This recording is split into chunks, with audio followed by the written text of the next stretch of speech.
Hi there, welcome back to video 2. In the first video, we talked about what relations were and we looked at the different kinds of relations. We also noted that there were two special kind of relations that we apply mostly in math, and we call them functions. So today we're going to look at the official definition of a function and also look at how we perform operations on functions.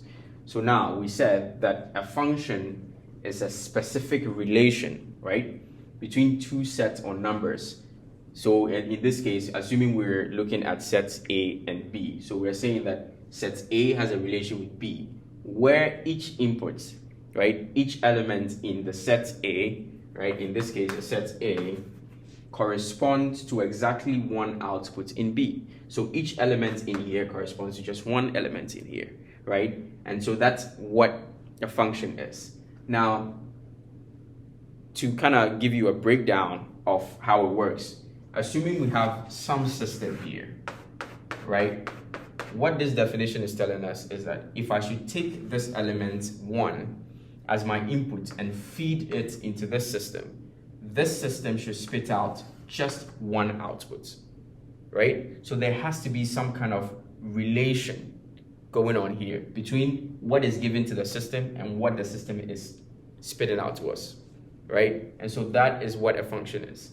So in this case, what we can see is that whenever we have an element, say x, from set A, right, the outputs that we're getting, right, the outputs that we're getting after putting it into this system is always 2 times x plus 1. Right? So essentially what I'm saying is the function f of x in here is 2x plus 1. And what that means is whenever I take in any element in here as an input element and call this, say, x, right? When I put x into this system, right, which is this system, it's supposed to spit out a number. Let's see if it's true. If I have x being equal to 1, it means I'm going to plug 1 into my system, right? So 1 is 2 times 1 plus 1. Okay.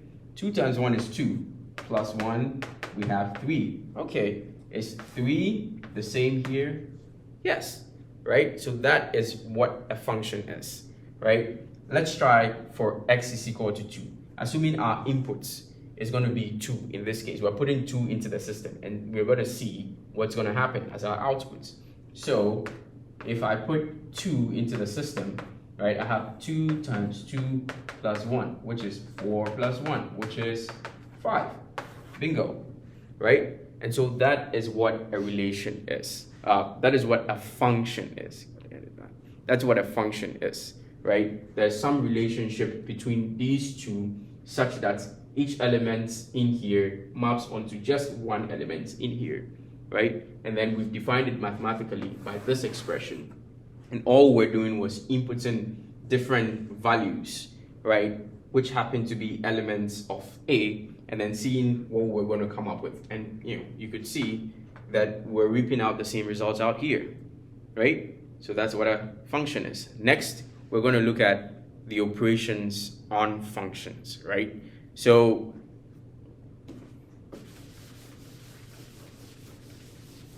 whenever you hear operations on functions or operations on anything in mathematics, think of it as a way of dealing with multiple things. So in this case, a way of dealing with multiple functions, right? How do we add them? How do we subtract them? How do we divide them? How do we multiply them? And then we're going to talk about a very special kind of operation in here as well. So let's look at an addition. Assuming I give you a function f of x and I define it as 3x plus 1. And I have another function g of x and I define that as 2x plus 1. If I ask you for the sum of f of x and g of x, what would that be? Well, how do you perform addition? If I draw my table here, put my addition sign here, we're adding, right? F of x plus g of x gives us this, right? 3x plus 2x. So we're adding corresponding terms or like terms, right? we're adding 3x to 2x. So in this case, we have 5x, and we're adding the constant 1 to 1 plus 2. So that is how you perform addition, right, as an operation on functions. Same thing with subtraction, right? Assuming we're asked to find, given f of x and g of x, and we're asked to find what f of x minus g of x is. Well, we're just subtracting, right? So f of x minus g of x is f of x minus g of x here. 3x minus 2x gives us x, or 1x, right? And then 1 minus 1 is 0. So we end up with x. When it comes to multiplication, we got to be a little bit careful here.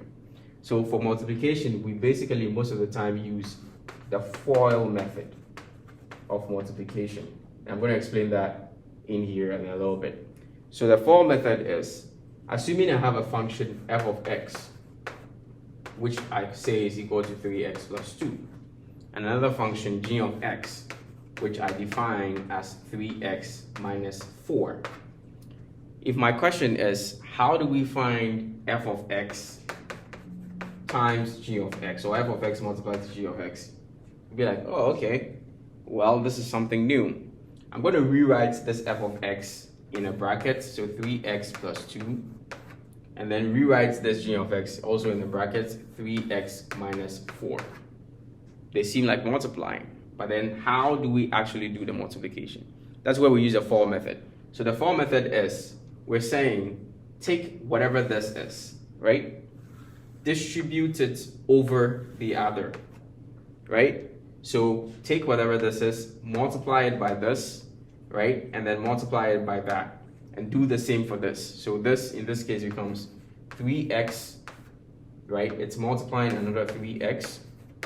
And then we have 3x multiplying 4. So remember, there's a minus sign here. So we have 3x multiplying 4. And then we have 2x, 2 multiplying 3x. So this is followed onto the other one. So we have plus 2 multiplying 3x minus 2 multiplying 4. Let's simplify them. We have 9x squared minus 12x plus 6x minus 8. Can we simplify further? Yes. There are some like terms in here. We have an x and an x, right? So we can combine them. How do we combine them? We have negative 12x plus 6x, right? Think of it as you owing 12 of some items, but then you own 6 of those items. You always want to pay your debt, right? So then how do you deal with that? Well, if you owe 12 and you have 6, you can pay 6 and still owe 6, right? And so that's how we deal with this operation here. We have 9x squared minus 6x minus 8. And that is our final answer for f of x multiplying g of x. Next relation is, or next operation, then our next operation is the division operation for functions. We have f of x being equal to x squared minus 1 and g of x being equal to x plus 1, right? If I ask you to find f of x divided by g of x, what would that be? How would we approach that? Well, we have x squared minus 1, right, as our numerator, and then we divide that by x plus 1 as our denominator. Now, remember, as we go further in this mathematical journey, we'll be able to learn how to simplify this. But for now, right, you should know that f of x divided by g of x is written this way. Good? All right, we move on to the next one. A very special operation when it comes to functions. So functions have the ability to have inverses. Some functions have the ability to have inverses. Assuming we have sets A and sets B out here, right? With sets A's elements listed out beautifully here, and then sets B's elements there. If there's this relation where sets A maps onto or is connected to connected to element 1 in B, and B connected to element 2 in the set B, and then this connected to that, and then this connected to that. given two sets A and B with the listed elements here, for functions, there's a way we can go back and forth.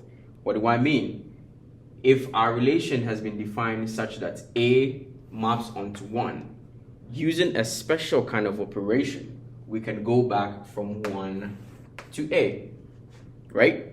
That is what we call the inverse operation, right? So we've looked at addition, we've looked at subtraction, we've looked at division, we've looked at multiplication. Those ones we're pretty familiar with. This is a new kind of operation, and we're going to learn how to do that here in a little bit. So, for example, let's say I give you the function, I'm going to redo this again. Assuming we have two sets, sets A, sets B, sets A with elements 1, 2, 3, and 4. Sets B with elements 3, 5, 7, 2, 3, 4, and 9, right? We're going to find what links sets A to sets B, right? What links them together? Well, we know there's some kind of relation, but then how do we tell? Assuming that element 1 is X, right, is an input. We are putting this input into a system to generate the element 3 in B. How do we do that? Well, we've seen that if we have f of x, right, this is our system, f of x, right, we're putting this in there. What relation between these two sets will give us an output of 3? And we saw that if we have 2 times x plus 1, right, that's the relation that connects A and B. How do we know? Let's test it. If x is equal to 1, we come up with 3. If x is equal to 2, we come up with 5. And if x is equal to 3, we come up with 7. Now, is there a way to go back, right, and find these initial elements, assuming we know these outputs? Is there a way? I think there is. So that's what we've been talking about when it comes to the inverses. So to find the inverse of this function f of x is equal to 2x plus 1, we're going to rewrite this, right? And then we're going to say that we're assigning f of x as y, right? So instead of this, we're replacing this with y. So we write y is equal to 2x plus 1. Now we interchange the positions of x and y. So what would that look like? Well, we have x is equal to 2y plus 1. Okay, so now we make y the subject, and that should be our inverse. So x, if you subtract 1 from both sides, we have x minus 1. Minus 1 here goes with this one, so we have 2y. Divide through by 2, and you have y is equal to x minus 1 divided by 2. But in this case, we assign our y as f inverse of x. Can you see that? I'm just going to read. Okay, so we make y the subject here, and we're saying that that should give us the inverse. So from here, y is given as x minus 1 divided by 2. Now, we're saying this is the inverse. We cannot keep it as y. So how do we write inverses for functions? Well, we have f inverse, right, of x is equal to x minus 1. Now let's test it. Let's say our element is this one. So if here is 3, right? So this inverse function, what it means is that if I should take elements in set B here, I can find their corresponding elements in A. So initially, the function itself was given as a relationship between A and B, such that I am inputting the element of A, right, into the system and generating outputs. This inverse function is giving us the opportunity to take these outputs and find their corresponding inputs. Cool, huh? So in this case, if I take the output 3, right? This is my inverse function. I'm just writing it here again. If I take my output 3 and plug it in here, what do I have? Well, I have 3 minus 1 divided by 2, which is 2 divided by 2, which is 1. What if I take this output 5 and I'm desperate and I want to find out what inputs gave us that? Well, I can have 5 minus 1 divided by 2, which is 4 divided by 2, which is 2. So if you look at it, this corresponds to that, this corresponds to that, and then just trying another one. If my output is 7, I have 7 minus 1 divided by 2, which is 6 divided by 2, which gives us 3. And you can see that this corresponds to this. So now, to conclude this lesson, we've learned about what a function is. We've looked at some of the operations with functions. We've talked about the addition, the subtraction, the multiplication and division operations. And we've also talked about the special kind of operation called the inverse of a function, right? Giving us the opportunity to move from the output back into the input. So the function takes us from the input and spits out an output. The inverse is giving us the opportunity to take the output and then go back to our inputs. Well, I hope you have a wonderful rest of your days, and that's the end of this session for elemental math. Catch you later.